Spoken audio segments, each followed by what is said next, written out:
Hello everyone. So RRB group D education qualification 10th ஐடிஐயா அப்படின்னு சொல்லி ஒரு கோர்ட் கேஸ் போயிட்டுருக்கு. அது உங்கள் எல்லாருக்கும் தெரிஞ்சிருக்கும். ஸோ ஜூலை 26 தான் அதோட ஹியரிங்னு சொல்லி நமக்கு ஒரு 2 மாதத்துக்கு முன்னாடியே தெரிஞ்சிருச்சு. ஸோ ஜூலை 26 வரைக்கும் வெயிட் பண்ணுமா அப்படின்னு நினச்சிட்டு இருந்தோம். பட் ஆனால் இன்றைக்கி கோர்ட்டில் கேஸ் நடக்கலை. எஸ்.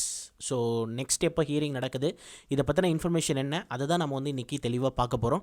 ஆக்சுவலாக இந்த கேஸ் வந்து பார்த்திங்கன்னா நமக்கு டெல்லி ஹைகோர்ட்டில் தான்ப்பா நடக்குது. ஸோ அந்த கேஸ் நம்பர் பாருங்கள் இங்கே கொடுத்துருக்கேன். கேஸ் டைப்பு, கேஸ் நம்பரு, தென் இயர் மூணுமே கேட்கும். நீங்களே கூட ஸ்டேட்டஸ் செக் பண்ணலாம்.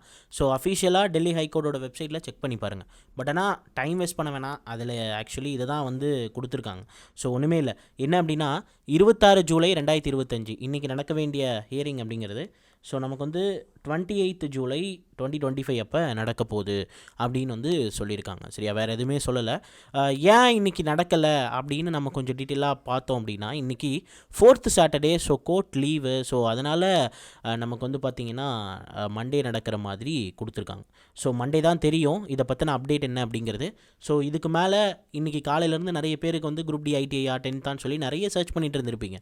வேறு இன்ஃபர்மேஷன் கிடச்சிருக்கும். ஸோ அது மாதிரி டைம் வேஸ்ட் பண்ண வேணாம். இன்றைக்கி கோர்ட் ஹாலிடே. ஸோ அதனால் 28 ஜூலை 2025 தான் வந்து பார்த்திங்கன்னா நமக்கு நெக்ஸ்ட் ஹியரிங் நடக்க போகுது. 26 ஜூலை நடக்க வேண்டிய கோர்ட் கேஸ் வந்து பார்த்தோன்னா 28 ஜூலை நடக்க போகுது. ஸோ இது வந்து பார்த்தீங்கன்னா நான் அஃபிஷியலாக டெல்லி ஹைகோர்ட்டோட கேலண்டரே வந்து நான் வந்து செக் பண்ணி பார்த்தேன். 1 செகண்ட். எஸ், வந்துருச்சு. ஸோ டெல்லி ஹைகோர்ட்டோட அஃபிஷியல் கேலண்டர் தான் இது. ஸோ இதில் பாருங்கள், ஜூலை 26 அப்படிங்கிறது நமக்கு ரெட் கலரில் இண்டிகேட் பண்ணியிருக்காங்க. ஸோ ஜூலை 26. ஸோ என்னால் பென் யூஸ் பண்ண முடியல. ஸோ அதனால் ஜூலை 26 அப்படியே பாருங்கள். சரியா.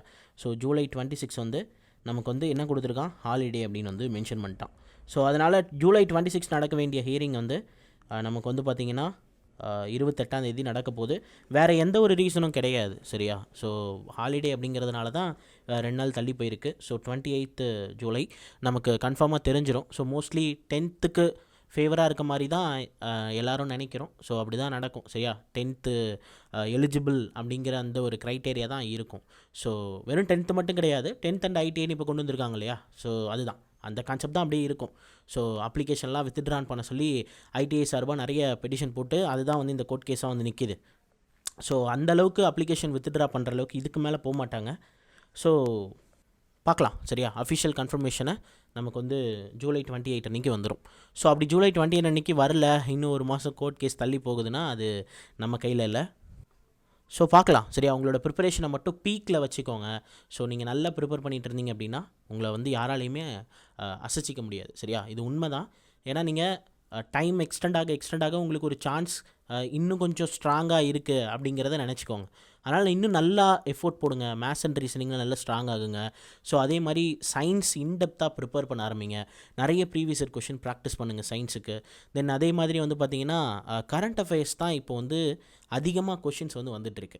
ஸோ கிட்டத்தட்ட ஒரு 10 கொஷின் வந்து நமக்கு குரூப் டிலே வந்து கேட்குறதுக்கான சான்ஸ் அதிகம். ஸோ அதனால் கரண்ட் அஃபேர்ஸ் நான் வந்து மெட்டீரியல் வந்து நம்ம டெலகிராம் சேனலில் ஷேர் பண்ணியிருக்கேன். ஸோ கிட்டத்தட்ட 2024 ஜான்வரிலேருந்து இன்றைக்கி டேட் வரைக்கும் நான் ஷேர் பண்ணியிருப்பேன் ஆர்பிஐயோட பிடிஎஃப். ஸோ அதை வந்து நீங்கள் ரெஃபர் பண்ணிக்கலாம். சரியா. சூப்பராக இருக்குது. ஸோ மல்டிபிள் ரிசோர்ஸ், வேறு கரண்ட் அஃபேர்ஸ் அப்படி இப்படின்னு கன்ஃபியூஸ் ஆகிட்டு இருக்காதிங்க. ஏதாவது ஒன்று எடுத்துக்கோங்க, அதை மட்டும் மாஸ்டர் பண்ணுங்கள். ஸோ வேறு எதுவுமே பண்ண வேணாம். ஸோ கிளியரா? ரைட்டு.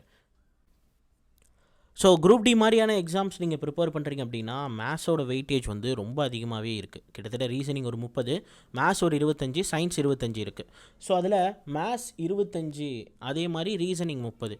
இதை நீங்கள் நல்லா ஸ்கோர் பண்ணிங்க அப்படின்னா தான் உங்களால் செலெக்ஷன் கிட்டக்க போக முடியும். அதுதான் ரொம்ப ஈஸியான ஒரு வழியும் கூட. அதுதான் ஈஸியான ஸ்ட்ராட்டஜி. எல்லோரும் அதான் ஃபாலோ பண்ணுவாங்க.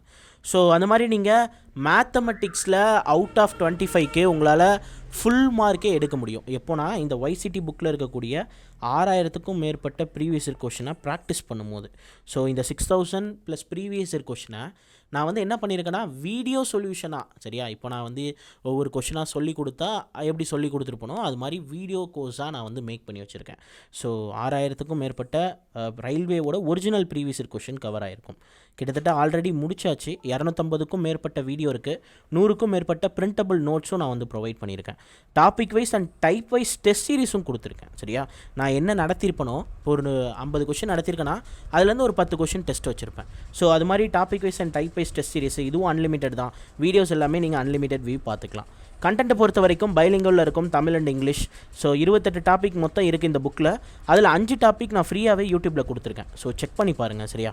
கோர்ஸோட ப்ரைஸை பொறுத்த வரைக்கும் 299. 1 இயர் வேலிடிட்டி வேணும்னா 299 ரூபா பர்ச்சேஸ் பண்ணிக்கோங்க. 3 இயர் வேலிடிட்டி வேணும்னா 599 பர்ச்சேஸ் பண்ணிக்கலாம். சரியா? அதே டபுள் த அமௌண்ட் பே பண்ணிங்கன்னா உங்களுக்கு வந்து 1 இயர் வேலிடிட்டி எக்ஸ்ட்ரா கிடைக்கும். ஸோ இதே நீங்கள் பிடபிள்யூபிடி கேண்டிடேட்டாக இருக்கீங்கன்னா வெறும் 10% ஆஃப் ஃபீஸ், ஆக்சுவல் ஃபீஸ் 299 வெறும் 29 ரூபா பே பண்ணுங்கள். அதே மாதிரி 599 வெறும் 15 ருபீஸ் பே பண்ணி நீங்கள் வந்து பிடபிள்யூபிடியாக இருக்கும்பொழுது பர்ச்சேஸ் பண்ணிக்கலாம். சரியா?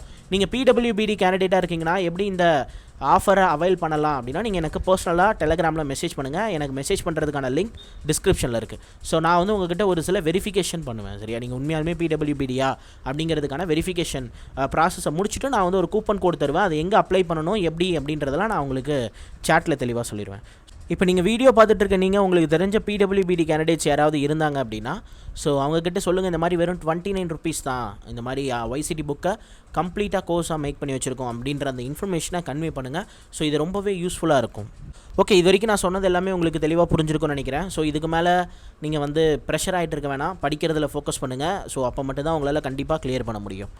ஸோ நீங்கள் அங்கேயும் தேடிக்கிட்டு நிறைய நார்த் இந்தியன் சேனல்ஸில் பார்த்துக்கிட்டு ஸோ ரொம்ப டைம் வேஸ்ட் பண்ணிட்டு இருப்பீங்க. ஏன்னா மொழி புரியாது, ஒரு வீடியோ பார்த்தா தெரியாது, இன்னொரு வீடியோவில் சப்டைட்டில் ஆன் பண்ணி பார்க்கலாம், இல்லை ஆட்டோ டப் பண்ணி பார்க்கலாம். இது மாதிரி மல்டிபிள் வீடியோஸை பார்த்து டைம் வேஸ்ட் பண்ண வேணாம் அப்படிங்கிறதுனால தான் நான் இதை ஒரு வீடியோவாகவே மேக் பண்ணிட்டேன். இந்த 5 நிமிஷத்துக்குள்ளார உங்களுடைய டவுட் எல்லாமே கிளியராக இருக்கும் நான் நம்புகிறேன். ஸோ தேங்க்யூப்பா.